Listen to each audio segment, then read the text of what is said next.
Andreas. What's your second name, Andreas? Because I'm terrible with names. I don't even know my own, except people keep shouting it at me. Go on then. It's Andreas Övre. And you are from? Norway.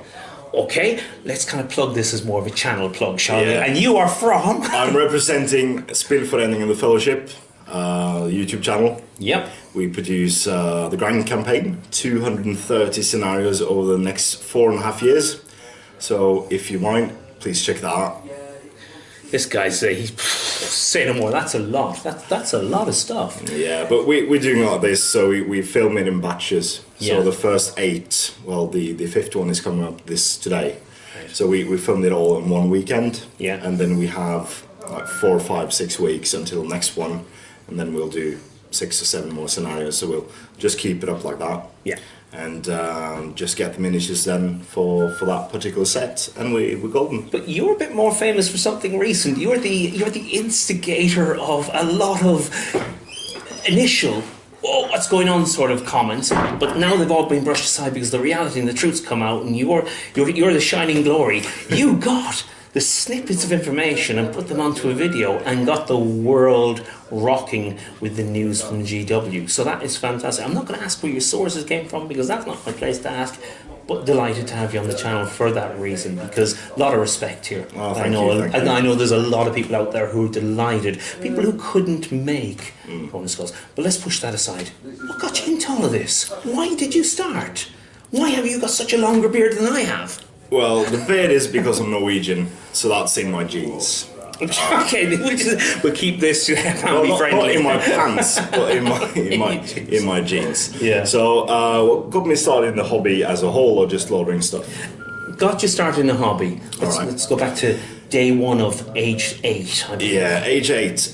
Christmas. Yeah. In Norway, we celebrate on the Christmas Eve, not the Christmas Day. Right. People that we are. Okay. So I got hero quests. Yes. From my mum. That's about 20 plus years ago now. It is indeed. And I got that one. Plus a paint set. Started painting. I picked up a goblin and looked at it. Looks cool, but it's not green. Notice we're going to try and put a goblin in here. Well, actually, we won't. But yeah, go on. And I dipped it in the paint. Excellent move. Saves on paintbrushes. And then I took it up and started shaking it off on my mum's couch. So far, you're halfway to Golden Demon Award. Yeah. And I looked at it. It's the most beautiful thing I ever saw. Okay. And I dipped it in the flesh wash. Oh yes. With it. I looked at it. Shake it off on my mum's couch. Golden Demon, GW, watch out. And this was the most beautiful thing I ever seen in my life. Yeah. So from there, I started collecting a bit of Space Marines, as you do. Okay. Some random miniatures. Fantastic, yeah. And in primary school, I got into 40k a lot. So I started playing with my Imperial Fists, yellow Space Marines. Imperial Fists, yeah. Yeah, that's been my army for. You've got something to show us on the old arm there, do you? So when I did that for 15 years, I realised I wanted a tattoo. So this is Legion 7 with the Imperial Fist in the middle and the aqua. So I was to celebrate 15 years. That's about 8 years. 8 years now. Awesome. Done. So a bit of a memory That's there. commitment. That is pure commitment. Look, I've just got tan lines. Then again, I'm working on some more tattoos, but I'm really particular, so it's going to take like 5 or 6 years before I actually commit to getting ink on myself. But yeah, brilliant. Loads of paint, but not ink. Loads of paint on my hands and fingers. So paint, yeah. You went into a bit of a tournament scene, I believe, in 40k. Was that? Yeah, right? the big game in Norway at the time was 40k. So when I entered my teens, I started going into tournaments in Oslo and the surrounding area, and I was a bit of an asshole. Sorry if I can't swear on your channel. Okay, Steve, I've got to put something in here on the. Yeah, I was a stupid young boy who had nothing more to do than paint models and read the rules. Right. And because I only could do that, I read the rules more than everyone else. So you had a greater understanding and grasp of the rules. Yeah, but I was very cocky. Okay, so I was putting into people's faces that. Sorry, what age were you then? I was about 13 and a half, yeah. Kind of reminds me of me, and I'm not 13 anymore. So this carried on for several years, and I got a bit of a reputation, and I wasn't enjoying it anymore. It's hard when you get a rep, isn't it? Yeah. So but with a bit of work in the right way, you can change people's minds about it. What did you do? I quit the tournament scene.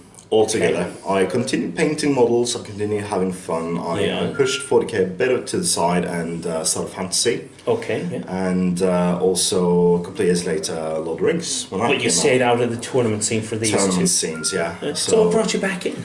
Because obviously here, guys, we're at Desolation of Stockport, run by Jamie Giblin, and it's a fantastic event, and we've just had a few games. But you're here, it's a tournament.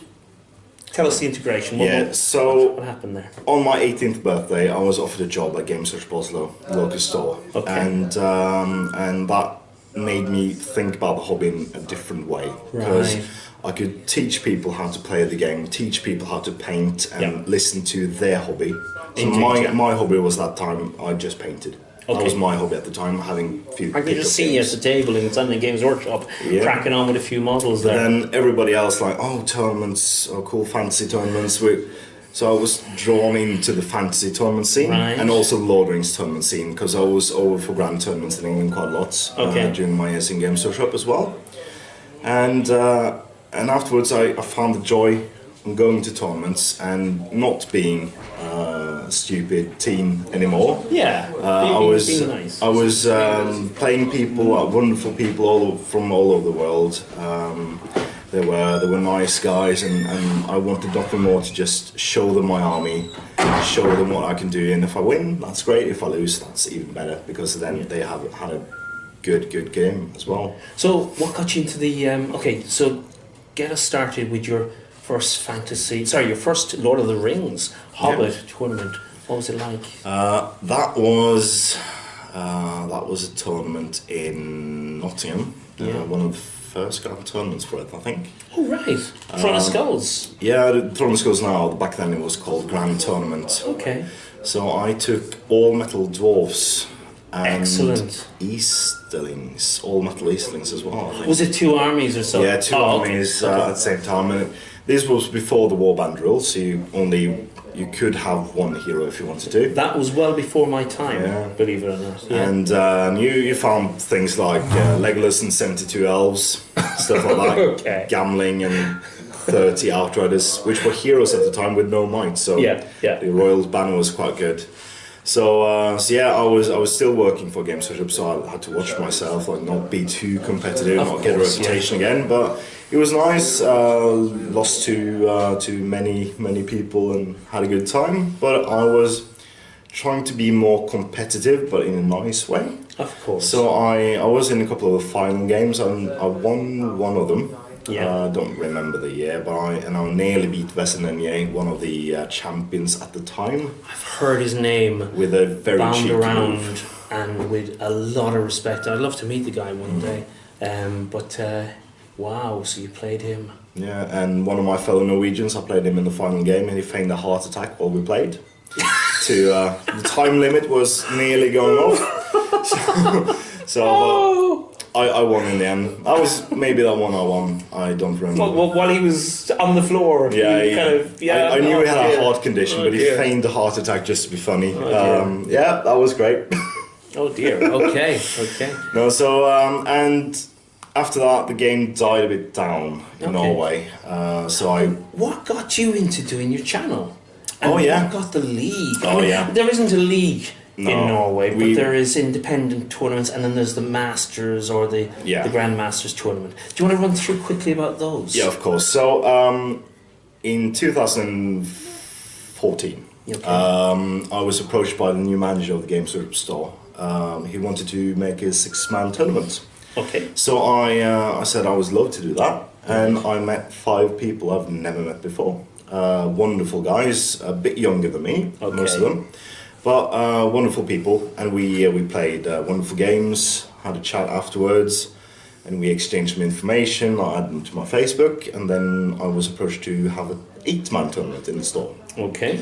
So we did that. 2 more people. They were slowly but surely introducing you to the social scene. Yeah. Okay. And they heard of your reputation. Okay.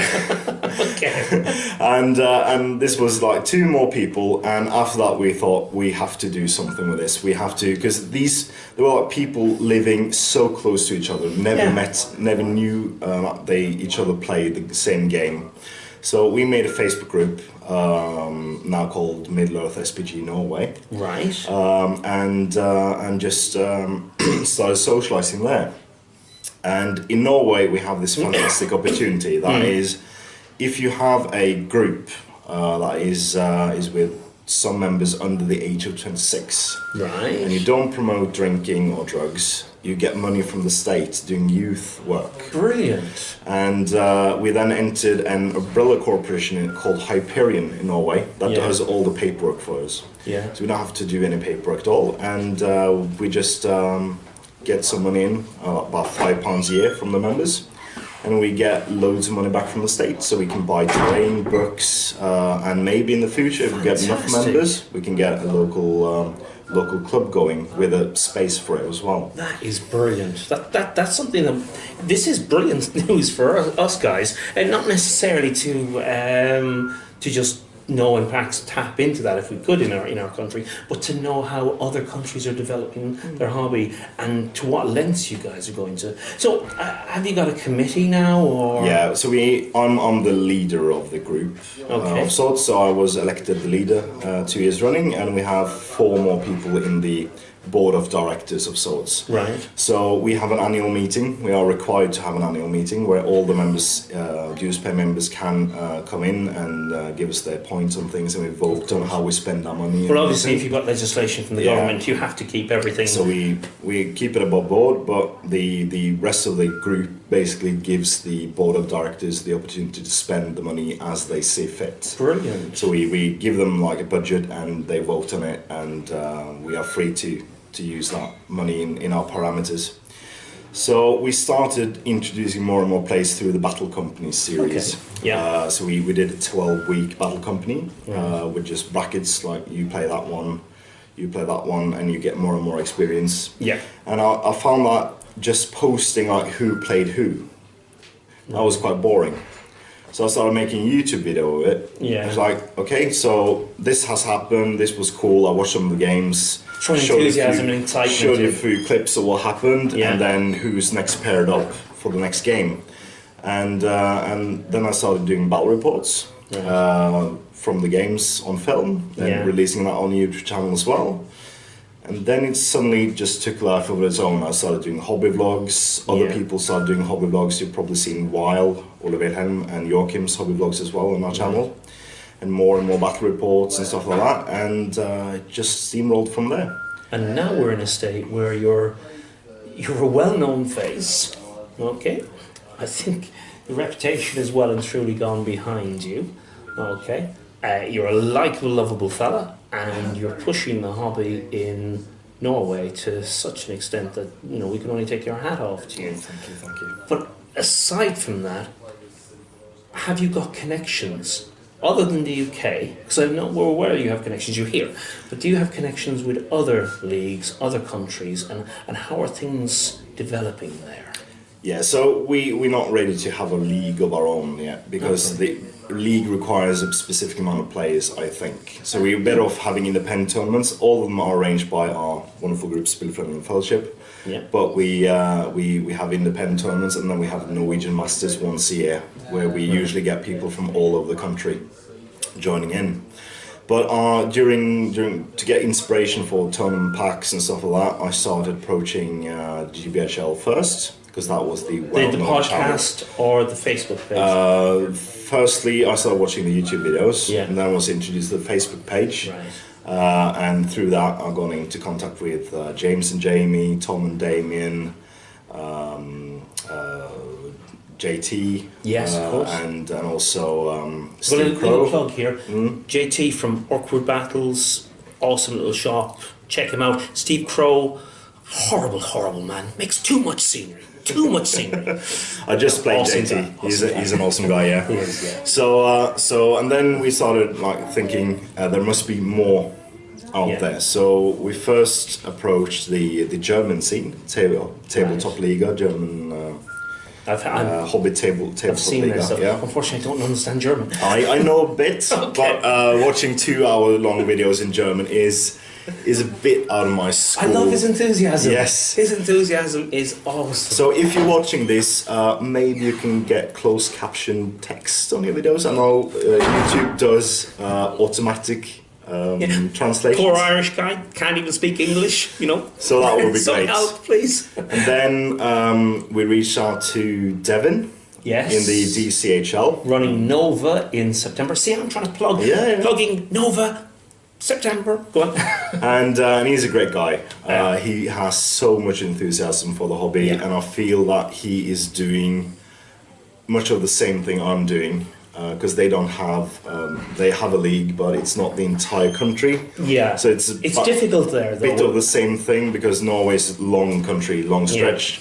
So people not living in the Oslo area have to travel like 2, 4, 6, 8, 10 hours to get to. But whereas with Devon, his problem is you've got Oslo, but then you've got people in Paris and you've got people in Madrid, and you know the same distance in relation to what Devon has to deal with. We also got into contact with the Green Dragon podcast in Australia. Brilliant. So they have the Australian Masters. Yeah. So they're great guys as well, doing wonderful podcasts on, you can get it on SoundCloud, I think. Right. And that is just great listening to. I cheat off work and listen to it while I work and doing paperwork a lot. So that's grand. But there's sprung up so many communities. You have Mid Sussex Wargamers. You have Sam Page, I believe. Sam Page, yeah. Great you lad. have, of course, the Irish guys, yeah. IHL, great lads. And New Zealand has a league now. Jericho's out there. He's coming over to Nova. He's coming to Ardcon. You're going to meet Jericho. Charlotte in the United States as well. Charlotte, North Carolina. Oh, right. Yes. Has something on the West Coast. It's big there. Yeah, it's so many. You're talking about massive distance. Yeah. But there's so many people out there, and with the wonderful age of the internet. Yeah. We are so close. Yeah. Well, all I can say is my generation invented it. Your generation plays on it. That was my stupid plug. So with that we can talk to each other without actually meeting. So this is my first time being to England for quite some time now, and I've spoken to you and all the other guys in the room back there for about a year and a half now. Yes. And this is the finally I meet you guys in person. So luckily this video hasn't gone on for a year and a half. No. my battery, my kingdom for a battery. So it's wonderful to meet players, just socialising, and we will bring a whole Norwegian contingent to Ardcon this. I look forward to beating every one of them. Oh well, we'll give you a run for your money. I'm going to get smashed. Listen, Mr. Norwegian Viking, it has been a pleasure. Thank you very, very much.